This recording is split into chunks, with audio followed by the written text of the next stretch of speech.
que o Senhor tem para a nossa vida, ele está registrado dentro do livro, dos livros da Bíblia.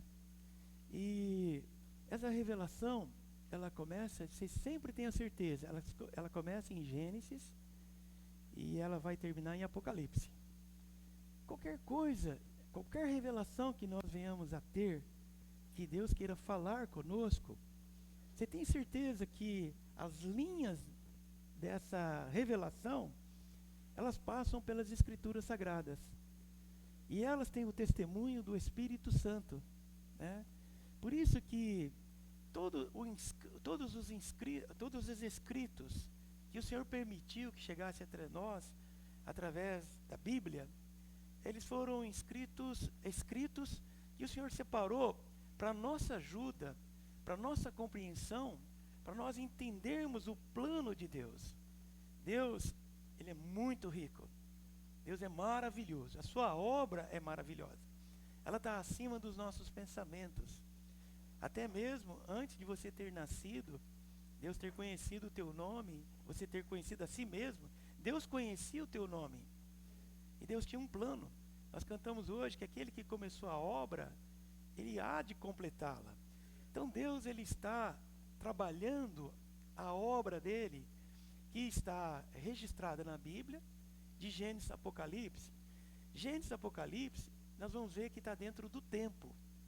Tá? Para o homem, os escritos, os escritores, está dentro de um tempo chamado Cronos. O que é o Cronos? É um tempo que se sucede como um relógio, como um calendário, que é o tempo do homem. É o tempo que nós herdamos na condição de homens depois da queda. Mas Deus, ele não está no Cronos. Ele vive um outro tempo. Ele vive o tempo Kairos. O tempo Kairos é o tempo oportuno. O tempo Kairos é o dia que se chama hoje. É o agora para Deus. Então, para Deus, ele vê todas as coisas ao mesmo tempo. Ele tem uma presciência do que você escolhe e o teu destino. Sabe? Ele sabe todas as coisas. Mas o tempo da Bíblia, dos homens, é um tempo Cronos, que ele vai se sucedendo, começando ali com a história da criação, continuando com a criação do homem, as experiências do homem, o povo de Israel, a vinda de Jesus, agora Deus como homem, no Cronos, no tempo do homem, vivendo debaixo de um governo, vivendo o dia a dia, tendo que nascer, viver numa família, né? Vem os apóstolos, depois surge a igreja passa por todas as suas dificuldades, suas lutas, né? E chegou até nós hoje, e nós ainda temos um tempo, que é a volta do Senhor, que ele volta novamente ao tempo do homem, ao Cronos, a volta dele, e estabeleceu um tempo ainda, que é o reino milenar. Tá? Depois desse tempo do reino milenar, haverá então um novo céu e uma nova terra, onde habita a justiça, e Deus habitará conosco, e nós habitaremos com Deus. Então nós estaremos dentro do plano eterno de Deus, dentro da vida eterna, que é aquela que não tem um começo e não tem um fim, como é o círculo, né? Você não sabe onde começa e aonde termina, tá? Então Deus está trabalhando no tempo nas nossas vidas, como Deus trabalhou no tempo na vida de Abraão, chamou Abraão, prometeu para ele que ele herdaria uma terra, depois os seus filhos, as tribos de Israel, tudo isso estava no tempo, tá certo? Então, nós estamos tendo uma visão panorâmica do que é a Bíblia, o tempo Cronos da Bíblia.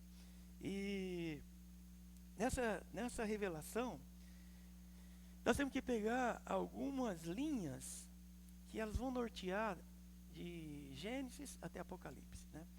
O livro de Gênesis é um livro de sementes. Todas as coisas que você quiser ver, ter revelação, ver, de alguma maneira, a semente daquela revelação, Deus permitiu que fosse semeada ali no livro de Gênesis. Tudo que Deus faz, tudo que Deus realiza, ele tem um sentido profético, né? Dizendo o que ele vai fazer.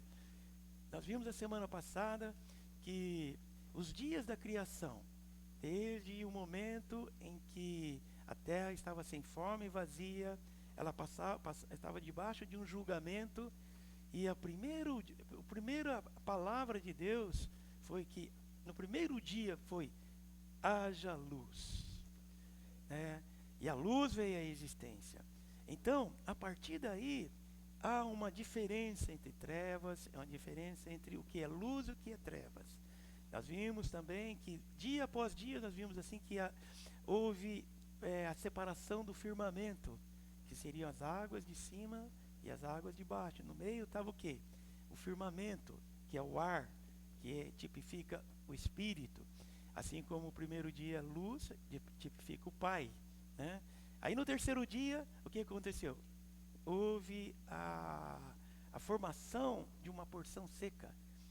Os continentes se levantaram e se separaram das águas e formaram-se os mares e as porções secas. Ali representa o quê?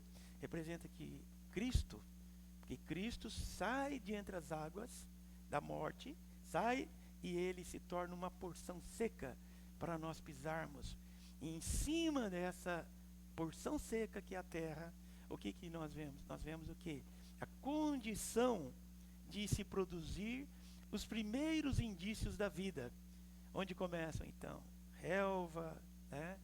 E árvores frutíferas. Mas no quarto dia, assim, só pegando a linha profética dos dias que estão na Bíblia, no quarto dia aparecem então os luzeiros.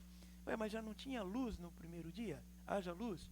Mas a luz do primeiro dia, ela era uma luz, é como fosse assim, você estava no escuro e você entra num quarto claro, você entende? Ainda é uma luz difusa, é luz, mas ela não tem detalhes, tá? Se você está numa escuridão e você entra num claro, você viu que é luz, você sabe o que é trevas e você sabe que é luz, mas essa luz, ela não é capaz de distinguir, como nós estamos vendo essa luz, que eu consigo ver cores, né? Então, o quarto dia, que o sol a lua e as estrelas, elas representam que agora a igreja, como lua, refletindo a luz do sol, né? E as estrelas como aqueles que são vencedores, brilhando numa noite, né? Começa a governar as estações. Entende? Então a igreja começa a governar as estações, começa o dia, a noite e assim por diante. Aí nós vamos ter outros tipos de vida. E a vida vai se desenvolvendo. Isso tudo, irmãos, é uma visão espiritual. Nós não estamos falando apenas da criação, porque tem situações que a ciência contesta, como poderia ser dessa ou daquela maneira. Para nós, isso não tem nenhum problema, nós conseguimos acreditar do jeito que a Bíblia fala, porque para nós, essas profecias, vamos falar, esses atos proféticos de Gênesis, eles, na verdade, eles falam ao nosso espírito. Eles, quando falam assim, haja luz, não é o que nós fazemos, nós queremos que a luz venha, né? Onde tem águas de morte, nós queremos que paire o espírito, paire sobre aquelas águas de morte, e nós queremos que, ainda que seja uma pequena relva, às vezes a vida não começa como um pé de abacate, né? Se você for ver bem, se você pegar fogo numa floresta, às vezes por muitos anos uma floresta está ali, ela já tem o seu equilíbrio já. Ela está totalmente equilibrada, mas um dia passa fogo lá e tudo se queima, aí só ficam cinzas. O que começam a surgir são os primeiros tipos de vida, que não são os vegetais, que serão as árvores grandes, são as pequenas relvas, que vem a erva primária, depois vem a secundária e depois a terciária. Então, a vida, ela vai crescendo e vai se desenvolvendo. Essa é uma visão espiritualmente da nossa vida. Mas a coisa mais interessante, se você pegar nesses atos proféticos de Gênesis, é quando Deus, no sexto dia, ele cria então o homem, né? E ele forma o homem, ele não disse haja o homem, Mas ele pegou um boneco de barro, fez a sua imagem e a sua semelhança, e nas suas narinas ele soprou o fôlego da vida, e esse se tornou o que? Uma alma vivente. De repente surge você.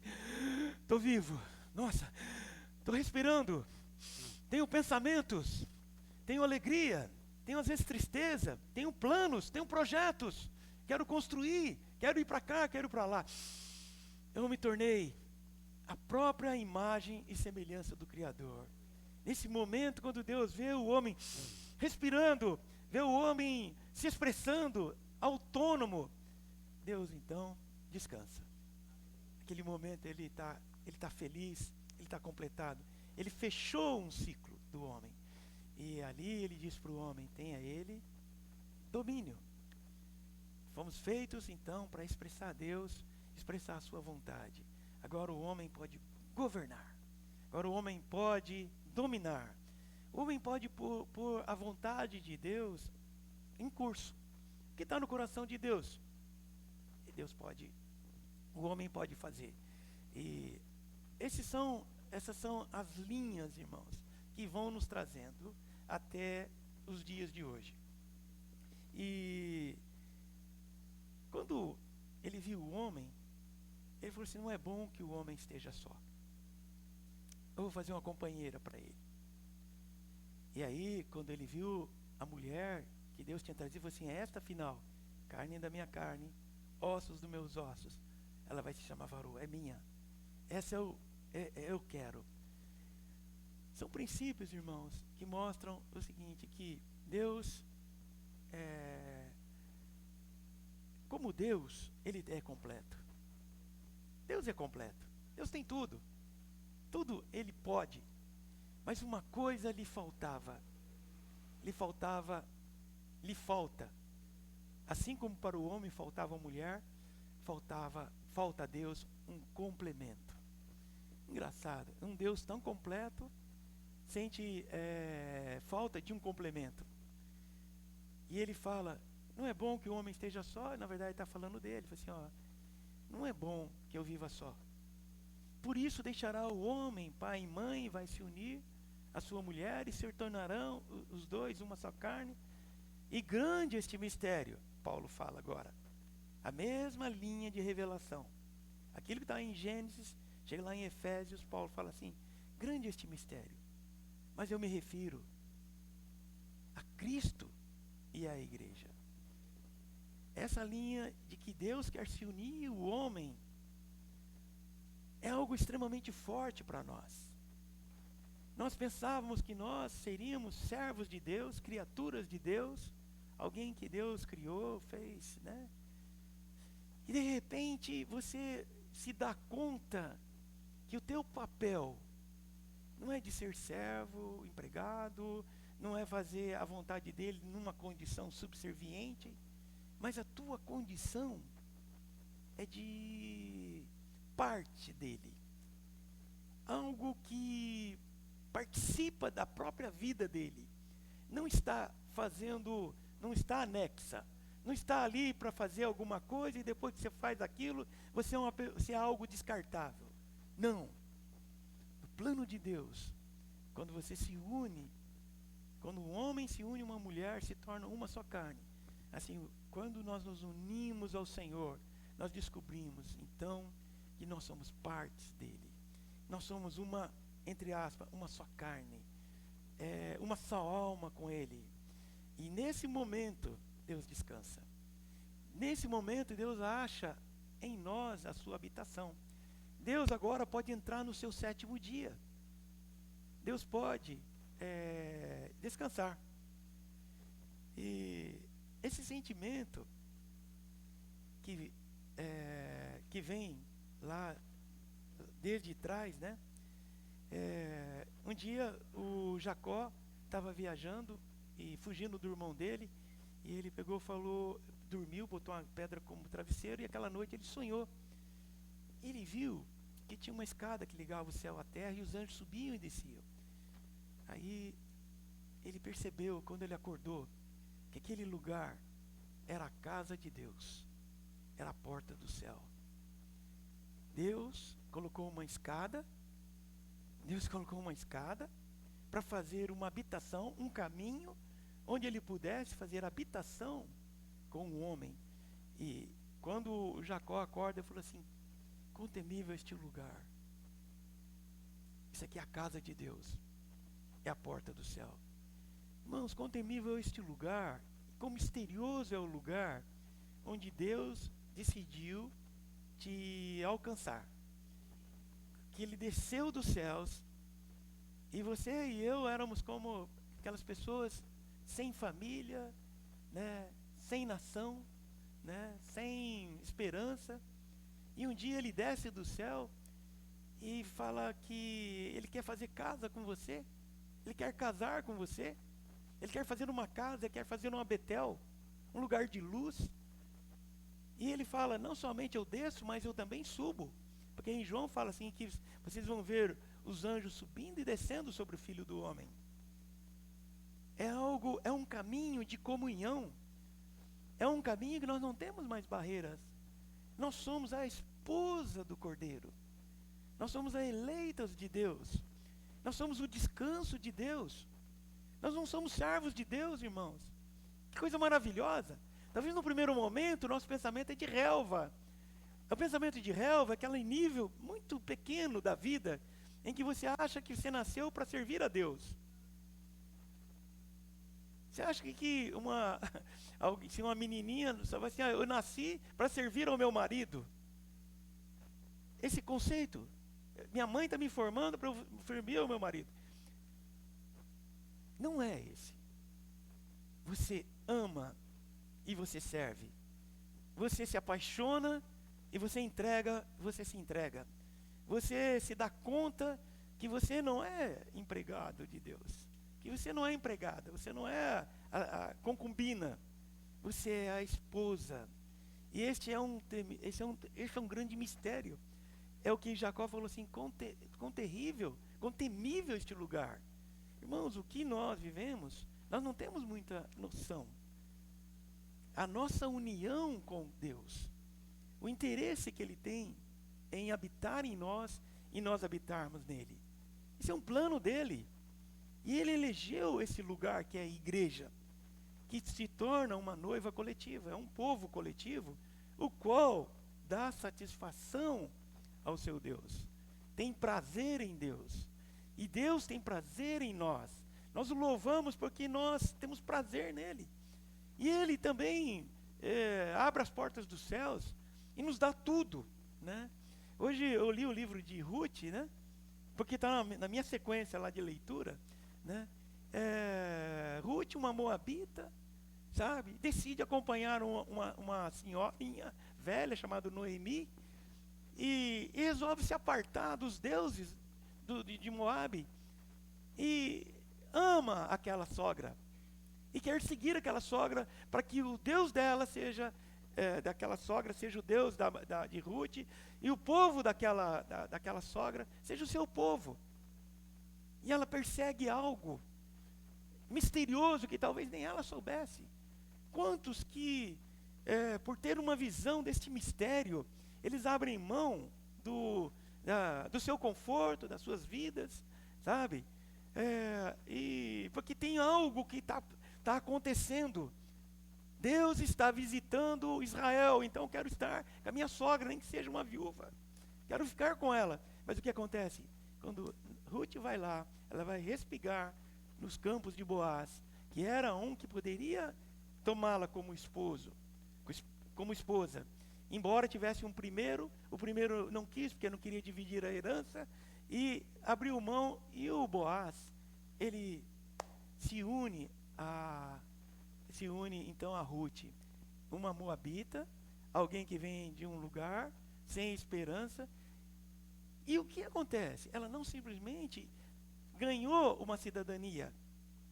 Ela não ganhou, aparentemente ela ganhou um marido, ganhou terras, ganhou dignidade, porque todo mundo respeitava, que ela tinha um bom testemunho por ter cuidado da sogra, tá?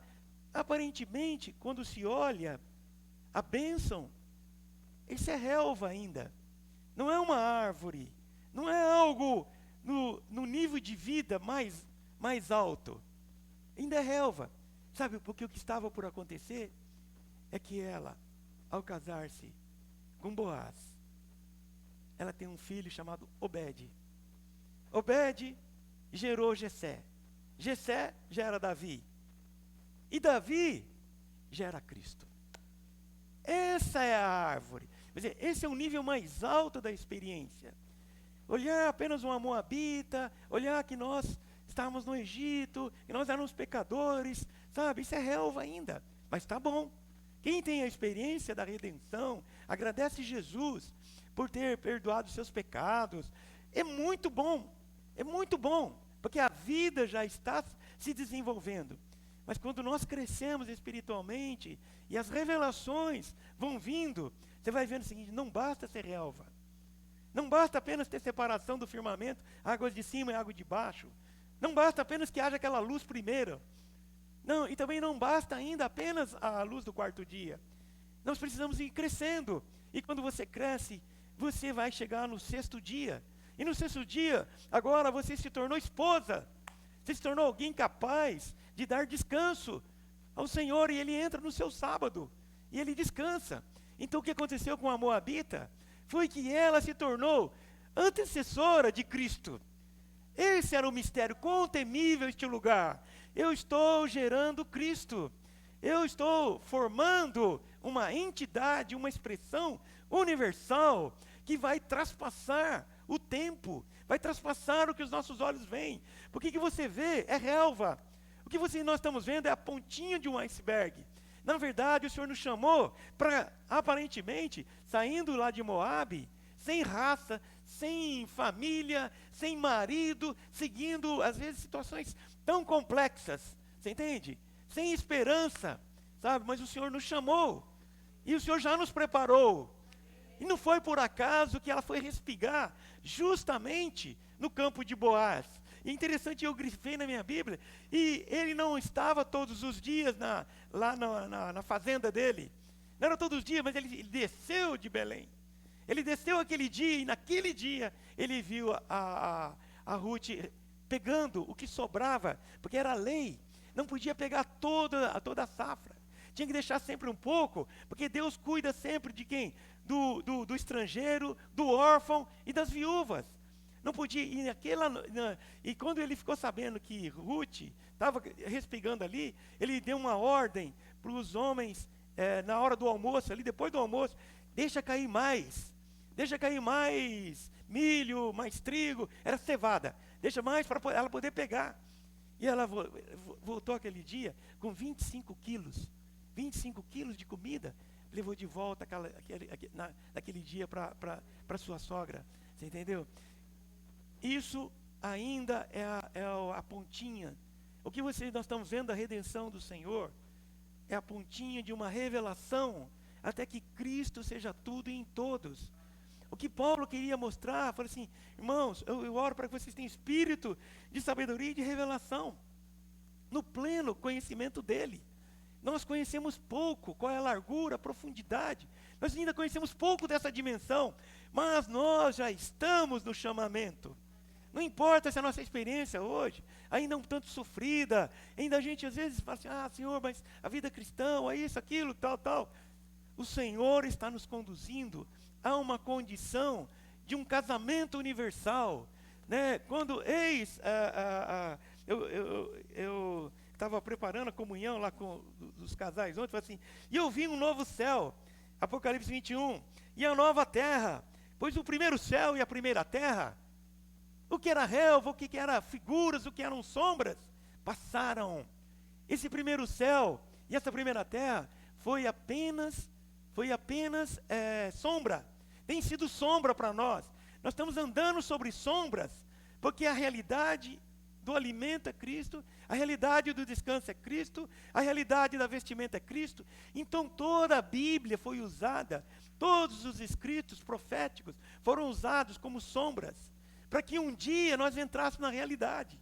Então o nosso desejo é ver a escada, que nós vamos subir como essa escada nupcial, vamos falar assim. Nós vamos ter uma entrada triunfal, como diz aqui: O primeiro céu, a primeira terra passaram e o mar já não existe.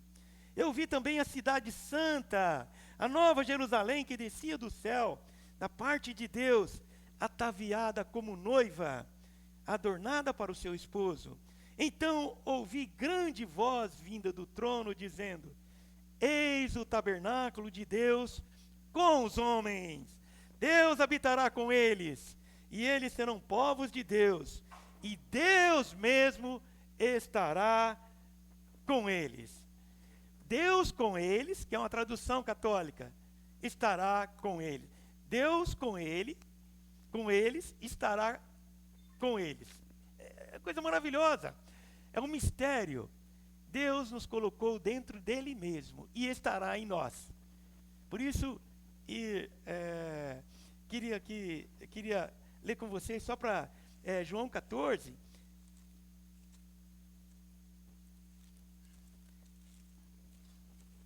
João 14, 20.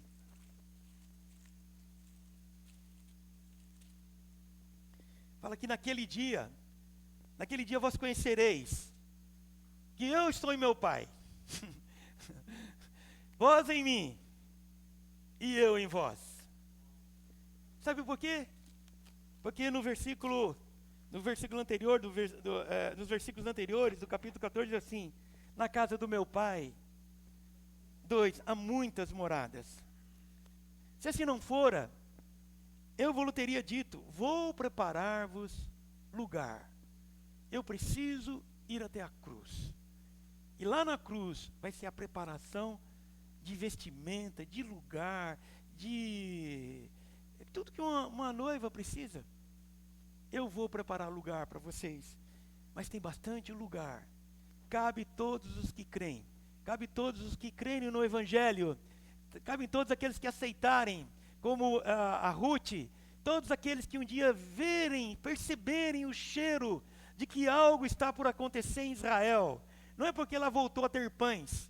Porque em Moabe não tinha pães, então a família de Noemi desceu para Moabe, porque em Israel não tinha mais pães. Eles desceram para Moabe. Agora souberam que tem pães, mas não é pelo pão. Não era simplesmente pelo pão, porque o que se queria era ganhar eu ia falar, só para rimar, era ganhar a filiação, mas era ganhar o ser esposa, né?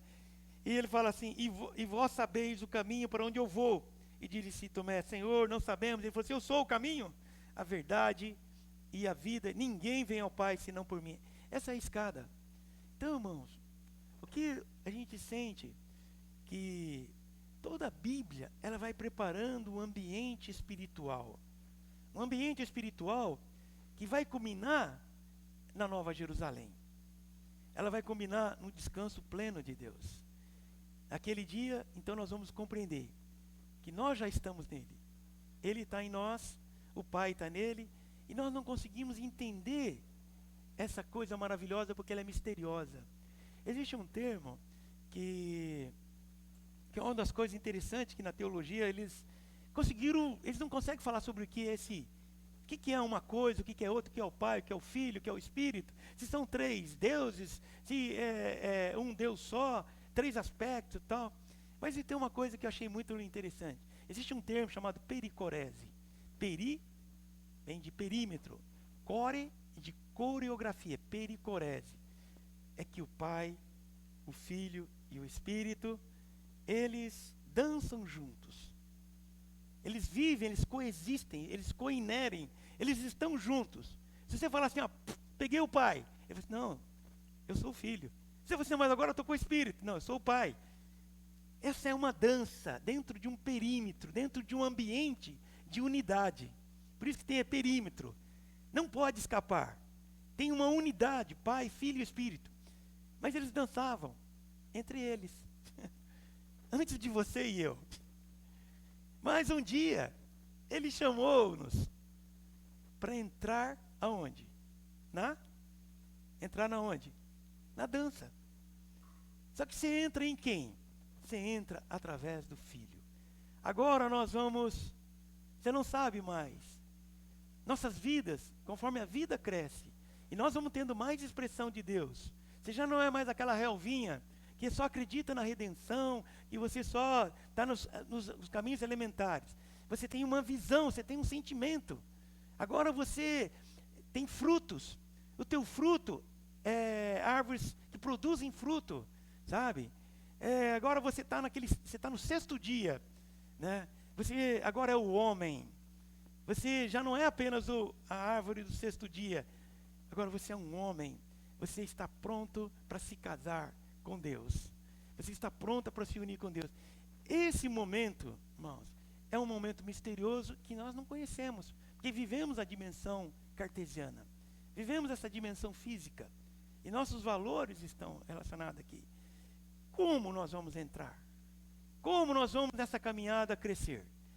Lembro de um princípio que tinha lá no segundo, antes de que houvesse luz, o Espírito de Deus, ele pairava sobre as águas de morte. O Espírito de Deus continua pairando sobre esta obra. Se ela vai chegar até o fim, é porque o Espírito de Deus é o aspecto, a pessoa de Deus, que hoje está levando a obra adiante. É pelo Espírito. Se ele pairar sobre você, sobre a tua fragilidade e sobre o teu amém, ele simplesmente potencializa o teu amém. Se você falar, Senhor, amém, ele está pairando sobre você, ele leva você para um outro nível. E se você está querendo mais, você não está satisfeito, você quer ver mais, você quer seguir essa Noemi, você quer abandonar o mundo, você quer abandonar a tua crença, a tua experiência passada, e você vai dizendo amém, o Espírito está pairando, é a obra do Espírito, e nós vamos crescendo, e vamos para novos níveis, até que Cristo seja uma realidade para nós, que pelo Espírito nós vamos conhecer a plenitude de Deus. Como Paulo falou assim, aquilo que os olhos não viram, os ouvidos não ouviram, não desceu ainda ao coração do homem. Não, você pode tentar, mas ainda não conseguiu, não chegou. O que nós estamos falando não tem uma dimensão comparativa, assim, com o que nós vemos aqui.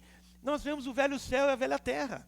E tentamos transportar o conceito do velho céu e a velha terra, Bíblia, papel, tudo que é visível, entende? Mas Paulo fala assim, isso é o que Deus tem preparado para aqueles que o amam. Mas isso, ele nos revelou pelo Espírito. Porque o Espírito a todas as coisas perscruta, até mesmo as profundezas de Deus. Então, se você quiser continuar crescendo, de dia a dia, até chegar a ser um homem, para estar nessa união orgânica com o Senhor, o Espírito é o nosso ajudador. A palavra paracleto, que é advogado, é aquele que está do lado, é aquele que está te incentivando. Vai, diga amém. Só diga, libera o teu Espírito. Se você disser amém, eu faço a obra.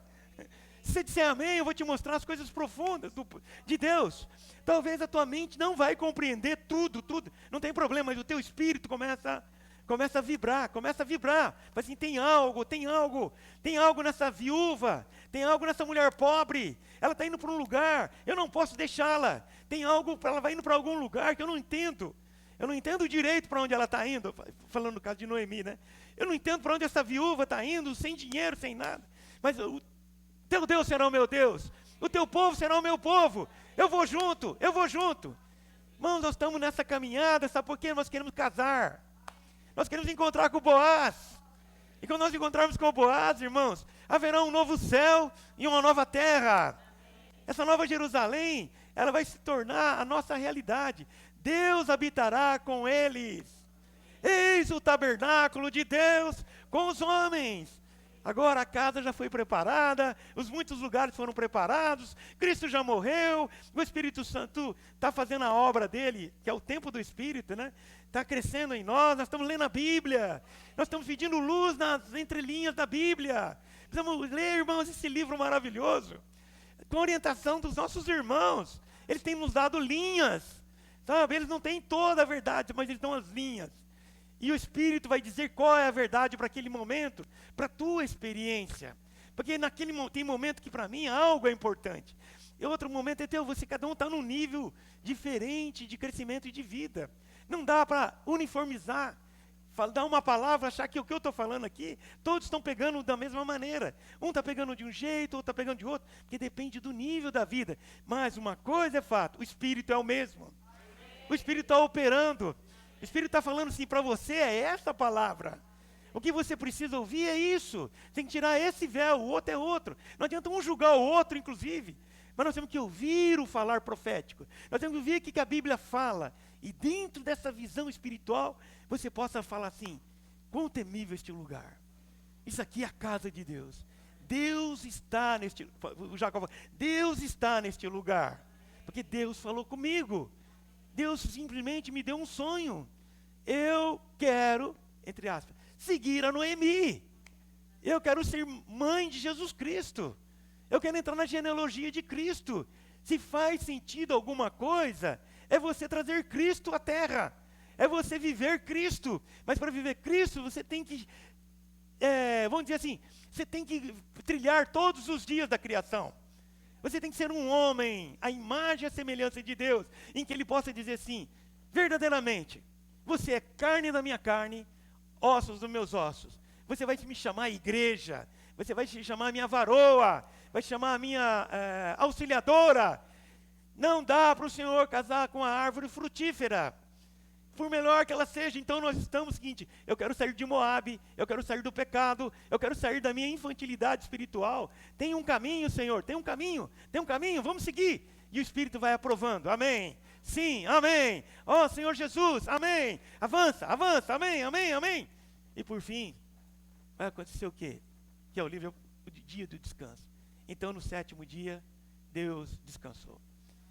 Nós precisamos de descanso. Ainda resta um descanso para o povo de Deus.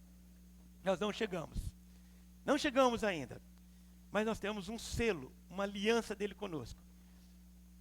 Que aquele que nos preconheceu, ele também nos predestinou. E a quem predestinou, ele chamou. Você foi chamado? Glória a Deus. O ser chamado, ele é muito importante, irmãos. Mas o que chamou, eles também justificou. Se tornou a nossa justiça. Nós fomos justificados nele. E aos que justificou, a esses glorificou. Eu colocaria ainda, aos que justificou, ele santificou. Né? Mas eu não vou acrescentar o que Paulo falou. Aos que justificou, ele glorificou. Então o ápice de toda a Bíblia, toda essa revelação cronológica, de tudo, irmãos, vai apontar para essa linha. Seja onde você ler a Bíblia. Se você ler Ruth, você vai ver isso. Se você ler Esther, o livro de Esther, você vai ver isso. Se você ver a vida de Davi, você vai ver, era a projeção, né? Aquele último hino lá, que ele disse que ele não daria descanso aos seus olhos, enquanto ele não tivesse um lugar de descanso para o seu Deus. Ele disse que faria de tudo. Esse tipo de pessoa, esse que eu estou citando, uma Esther, uma Ruth, um Abraão, sabe, um Moisés, tantos, e agora nós, eles resolveram seguir o caminho da vida e deixar que a vida, passo a passo, ela começasse a trabalhar em nós, porque nós ganhamos uma certeza. Se ele chamou, ele não pode fazer, e ele disse que seria muito feio, alguém que quer construir uma torre e ele não consegue medir com que materiais ele vai usar, e ele não tendo como os materiais suficientes para terminar aquela torre, ele venha a abandonar e aquilo é um edifício vazio. Irmãos, eu acho que, lógico, depende no tempo do Kairós de Deus.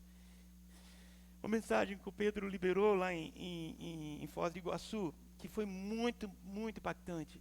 Eleito segundo a presciência de Deus. Deus, no seu tempo Kairós, ele tem uma presciência das nossas escolhas. Você vai escolher. Porque você tem livre-arbítrio. Mas ele sabe que você vai escolher. E ele trabalha hoje, você entende? Para que a tua escolha, quando ele está na sua presciência, tenha sido de um eleito.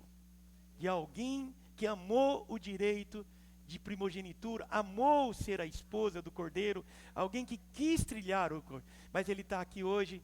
Se nós já fôssemos, de alguma maneira, dentro do tempo, assim, agora você já está pré-determinado, você não precisa do teu livre-arbítrio, então você fala assim, não preciso nem reunir, não preciso ler a palavra, não preciso isso. Não, ainda tem 2 árvores, você tem que escolher. Você tem que escolher. Você vai escolher a vida, você vai escolher a morte, Então Deus, na sua presciência, Ele está aqui no kairós dele. Quando Ele está no kairós dele, tudo é presente para Ele. Ele pode, para você, ele parece que Ele está olhando o teu passado. Não, Ele está aqui, como Ele já está aqui na Nova Jerusalém. E Ele já te vê adornada, ataviada para o seu esposo. Sabe por quê? Porque você escolheu. Porque você decidiu deixar o Espírito Santo trabalhar na tua vida. O Espírito Santo não veio, simplesmente entrou no tempo e falou assim, como você está predestinado, eu vou ter que te balançar. Mas Deus sabe que aqueles a quem Ele, de certa forma, tem essa presciência, eles vão escolher o Senhor. E eles não conseguem ser diferentes. Mesmo que eles passem por momentos de baixa. Momentos que, como Abraão, né? Vai ao Egito, vai pedir lá comida ainda assim, Deus sabia que esse homem continuaria escolhendo Deus, erigindo um altar, fazendo um sacrifício, fazendo a tenda dele e invocando o nome dele. Até que ponto Abraão entra na fila para esperar que a obra de Deus se realize, como os homens da fé, esperando por você e por mim, para a gente terminar a nossa carreira. Quando então, nós vamos todos, juntamente com eles, com todos os vencedores, todos que foram trabalhados pelo Senhor, então nós vamos nos tornar a habitação final de Deus com os homens. Eis o tabernáculo de Deus com os homens. Deus mesmo habitará com eles. Irmãos, isso é glorioso. Isso aqui, tudo está dentro deste livro aqui, tá? Dentro da palavra de Deus.